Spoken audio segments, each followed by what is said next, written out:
இவங்களால எந்த ஒரு சூழ்நிலையிலும் பார்க்க முடியும். ஏன்னா பூமியில ஏற்படக்கூடிய வைப்ரேஷனை வச்சு தான் இவங்க வந்து பார்க்கவே செய்றாங்க. இவங்க கண்ண திறந்து தான் பார்க்கணும் அப்படிங்கிறது கிடையாது.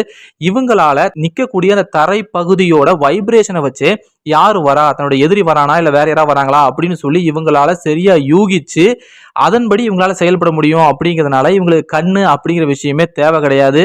சோ இவங்களால அந்த கிரகத்தோட சூழ்நிலைக்கு ஏத்த மாதிரி அவங்க வந்து எவால்வ் ஆகி இருக்கிறதுனால இவங்களால அங்க ரொம்ப சுலபமாவே வாழ முடியும். இந்த பொய்னா லூன்கஸ் அப்படிங்கிற கிரகம் வந்து நம்ம மில்கி வே கேலக்சியை சேர்ந்ததே கிடையாதுங்க. இந்த கிரகம் வந்து நம்ம மில்கி வே கேலக்சிலேயே கிடையாது. அப்ப இது எங்க இருக்கு அப்படின்னு பாத்தீங்கன்னா மில்கி வே கேலக்சிக்கு பக்கத்துல இருக்கிற ஆண்ட்ரோமெடா கேலக்சி இருக்கு பாத்தீங்களா, அங்கதான் இந்த கிரகமே இருக்குது.